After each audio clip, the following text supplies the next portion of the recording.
दिन से मैं जम्मू में हूँ और मैं देखने के लिए आई थी कि यहाँ कहाँ क्या हुआ है, क्योंकि सैलाब पिछले कई दिनों से यहाँ आया हुआ है। तो चूंकि पिछले 2 दिन बारिश रही, परसों भी और कल भी, तो मेरा कहीं जाना नहीं हुआ। सड़कों पे काफ़ी आवाजाही का कोई चांस नहीं था। तो आज मैं गई, कई जगहों पे जाने का मौका मिला, वहाँ लोगों से भी बात हुई तो बड़ा दिल दहल जाता है। एक तो इतनी सारी मौतें हुई जिसमें हमारे, खासकर हमारे यात्री, चाहे हमारी वैष्णो देवी जी के वहाँ काफ़ी लोगों की मौत हुई। मच्छील माता है वहाँ किश्तवाड़ पाडर साइड में, वहाँ भी कई लोग जो हैं यात्रा करते हुए वहाँ से वो लैंडस्लाइड आ गया, क्लाउड बर्स्ट हो गया। और इसी तरह कुठवा में भी और भी कई जगह पे, पर ये सारे जो है यात्री थे। और इस पे तो अफसोस ही कर सकते हैं, मगर अब लोगों का जो है, जो ज़िंदगी भर की उनकी पूंजी थी, मकान बनाए थे, कैसे बनाए थे। गरीब लोगों ने तो जो नालों में मकान बनाए थे, उसमें मुसीबत ये है कि जिस इनके पास कहीं जाने को होता नहीं है, जब ये मकान बनाते हैं तो जो अथॉरिटीज़ होती है इनसे पैसे लेके उनको आंखें बंद करके बनाने देते हैं। उसके बाद इनको रहमो करम पे छोड़ देते। अगर आपने इनको मकान बनाने दिया वहाँ पर, चाहे बेचारों ने छोटी सी झोपड़ी ही बनाई, तो कम से कम उस नाले को प्रोटेक्ट करो, वहाँ कोई क्रेट लगाओ, कोई बंड लगाओ, ताकि आने वाले वक्त में इनको दिक्कत ना हो। ऐसा कुछ नहीं। कई नालों पे जो लोग रहते थे वो बह गए हैं, उनके घर इस वक्त वो दर बदर घूम रहे हैं बेचारे। मैं यहाँ काफ़ी जगह गई, उसके बाद में सुंजवा साइड में भी गई, वहाँ तो ऊपर से लैंडस्लाइड आ गया है, वहाँ भी लोगों को बड़ा नुकसान हो गया है। वहाँ जो गुजर बरादरी के, उनकी गाय भैंस लोन लेके जो लिया था वो भी तबाह हो गए। उसके बाद में आरसपुरा चली गई, वहाँ तो लोगों के खेत, कोई 2000 एकड़ ज़मीन उनकी तबाह हो गई है, जिसमें पानी आ गया है। वहाँ सड़क टूट गई है, जिसका जोड़ना इमीडिएटली बहुत ज़रूरी है, क्योंकि उनका बिल्कुल वहाँ 2-3 जगह सड़क कट गई है, पूरा राब्ता ख़त्म हो गया है।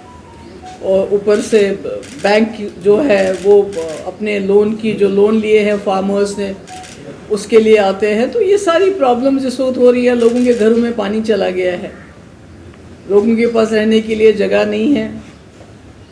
और स्मार्ट सिटी का क्या हाल है, मेरे ख्याल में आप मेरे से ज़्यादा आप लोग जानते होंगे उसकी क्या तबाही हुई है। तो मेरा ये कहने का मकसद है कि एक तो इसका इमीडिएट असेसमेंट करना चाहिए, और एक तो जो इंफ्रास्ट्रक्चर हमारा ख़राब हो गया है, जिसमें स्कूल है, हमारे पुल हैं, जो पुल अब बने थे वो टूट गए, जो आज से 50 साल 60 साल पहले बने हैं वो खड़े के खड़े हैं। ये भी देखने की ज़रूरत है कि इसमें क्या हुआ है। इसमें सीमेंट के बदले कहीं खाली रेत तो नहीं लगाई गई है, वो देखने की ज़रूरत है।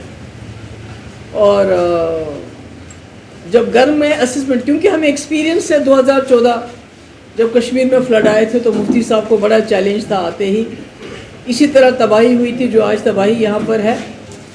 तो हमने जब असेसमेंट उससे पहले करवाई थी तो क्या होता था, जो घर टूट गया है तो उसको लिखते थे फुली डैमेज, जिस घर में पानी गया बोलते थे नहीं ये डैमेज नहीं है। मगर आज ऐसा नहीं होना चाहिए, क्योंकि जिस घर के अंदर पानी चला गया वो ज़िंदगी भर के लिए रहने के लायक नहीं है।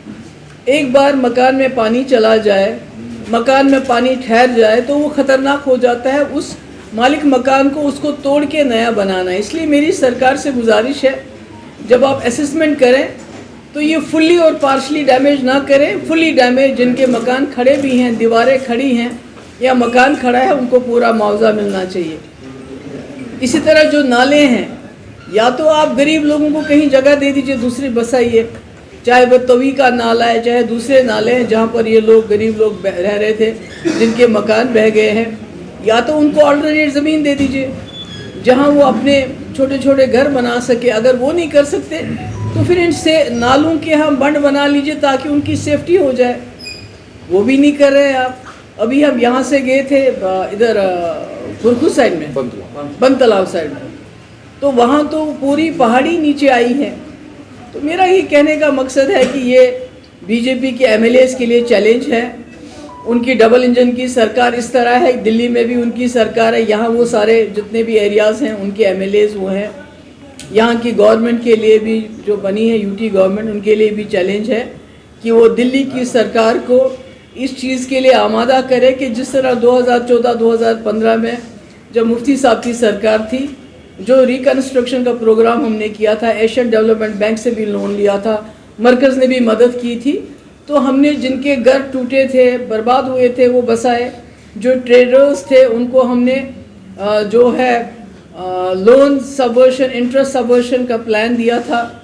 इसी तरह से कोशिश की हमने कि जो जो इफेक्टेड है उनकी मदद हो जाए। किसानों के लिए भी जो कर सकते कर लिया।